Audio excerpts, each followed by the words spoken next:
नमस्कार दोस्तों, स्वागत है आपका हमारे YouTube चैनल योजना इन्फो पे। दोस्तों, बिहार सहित पूरे देश के लाखों शिक्षकों के लिए एक बहुत बड़ी खबर सामने आई है। अगर आपकी नियुक्ति 3 सितंबर 2001 के बाद हुई है तो आपकी पदोन्नति यानी कि प्रमोशन सीधे तौर पर टीटीसी से जुड़ सकती है। सुप्रीम कोर्ट ने राष्ट्रीय अध्यापक शिक्षा परिषद यानी एनसीटीई ने एक ऐसा हलफनामा दाखिल किया है जिसके बाद शिक्षकों के बीच कई सवाल खड़े हो गए हैं। क्या अब बिना टीईटी के प्रमोशन नहीं मिलेगा? टेट यानी कि टीईटी के बिना प्रमोशन नहीं मिलेगा? किन शिक्षकों पर यह नियम लागू होगा? और सुप्रीम कोर्ट में आखिरकार एनसीटीई ने क्या कहा है? आज की इस वीडियो में हम पूरी जानकारी अपनी सरल भाषा में समझेंगे, इसलिए वीडियो को लास्ट तक जरूर देखिएगा। वीडियो में लास्ट तक बने रहिएगा। दोस्तों, अगर आप हमारे चैनल पर नए हैं तो चैनल को सब्सक्राइब जरूर करें। साथियों, हाल ही में सुप्रीम कोर्ट में शिक्षक भर्ती और पदोन्नति से जुड़े एक मामले में सुनवाई चल रही थी सुप्रीम कोर्ट में। उस दौरान एनसीटीई ने अपना हलफनामा दाखिल किया, यानी कि एफिडेविट जो केस के दौरान दाखिल किया जाता है वो दाखिल किया गया है। इस हलफनामे में साफ कहा गया है कि शिक्षक भर्ती और पदोन्नति दोनों के लिए टीईटी की अनिवार्यता में किसी भी प्रकार की छूट नहीं दी जा सकती।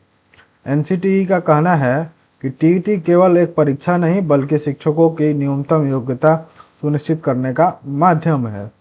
इसलिए यदि गुणवत्तापूर्ण शिक्षक चाहिए तो आपको टीईटी को अनिवार्य बनाए रखना जरूरी है। यानी एनसीटीई ने सुप्रीम कोर्ट में साफ शब्दों में कहा है कि नियमों में ढील देना जो है वो उचित नहीं होगा। अब करते हैं कि किन शिक्षकों पर इसका असर पड़ने वाला है। तो सबसे बड़ा सवाल है कि किन शिक्षकों पर लागू होगा और किन पर यह असर पड़ेगा। रिपोर्ट के अनुसार यह मामला खास तौर पर 3 सितंबर 2001 के बाद नियुक्त शिक्षकों से जुड़ा है। साथ ही वर्ष 2010 और 11 के बाद नियुक्त शिक्षकों पर भी इसका प्रभाव पड़ सकता है। यदि ऐसे शिक्षक भविष्य में पदोन्नति चाहते हैं तो उन्हें टेट पास करना अनिवार्य हो गया है। एक तरह से अनिवार्य कहा जाएगा, पड़ सकता है। हालांकि अंतिम फैसला सुप्रीम कोर्ट द्वारा ही किया जाएगा, लेकिन एनसीटीई ने अपना पक्ष पूरी मजबूती से रख दिया है। इसलिए जिन शिक्षकों ने अभी तक टेट पास नहीं किया उनके लिए काफ़ी खबर यह जो है महत्वपूर्ण मानी जा रही है। एनटीसी ने अपने हलफनामे में क्या कहा है वो भी हम आपको बता देते हैं।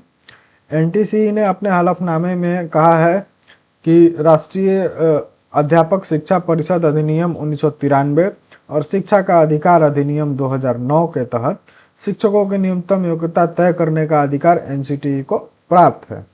यानी कि जैसा कि आप यहाँ पे देख रहे होंगे, ये जो है कहाँ से इसको अधिकार मिला हुआ है। इसी अधिकार के आधार पर 2010 और 14 की अधिसूचियों में टेट को शिक्षक भर्ती के साथ साथ गुणवत्तापूर्ण शिक्षा सुनिश्चित करने का महत्वपूर्ण माध्यम माना जा रहा है। एनसीटीई का और कहना है कि यदि टेट की अनिवार्यता समाप्त कर दी जाती है कि इसका प्रतिकूल प्रभाव पड़ सकता है शिक्षा की गुणवत्ता पर। यही कारण है कि इस परिषद ने सुप्रीम कोर्ट में कहा है कि नियमों में किसी भी प्रकार की छूट नहीं दी जानी चाहिए। दोस्तों, हालांकि अभी इस मामले में अंतिम फैसला सुप्रीम कोर्ट को देना है। फिलहाल एनटीसी ने अपना पक्ष अदालत के सामने रख दिया है। यदि सुप्रीम कोर्ट एनटीसी की दलीलों से सहमत होता है तो भविष्य में पदोन्नति के लिए टेट की अनिवार्यता को और अधिक स्पष्ट हो जाएगा। दोस्तों, सुप्रीम कोर्ट जो है एनसीटीई द्वारा अगर दायर हलफनामे से सहमत होता है तो भविष्य में टीटी की अनिवार्यता हो सकती है आदेश के बाद। हालांकि कोर्ट का अंतिम आदेश आने तक किसी भी प्रकार की आधिकारिक पुष्टि को नहीं माना जाएगा। इसलिए शिक्षकों को सलाह दी जाती है कि वे अंतिम निर्णय का इंतजार करें और किसी भी प्रकार के अफवाह पर भरोसा न करें। तो साथियों, आज की सबसे बड़ी अपडेट यही है कि सुप्रीम कोर्ट में एनसीटीई ने साफ कहा है कि 3 सितंबर 2001 के बाद नियुक्त शिक्षकों की प्रोन्नति के लिए टीईटी की अनिवार्यता में छूट नहीं दी जानी चाहिए। अब सभी की निगाहों सुप्रीम कोर्ट के अंतिम फैसले पर टिकी हुई हैं। जैसे ही इस मामले में कोई नया आदेश या अपडेट आएगा तो सबसे पहले आपको इसी चैनल के माध्यम से जानकारी दी जाएगी।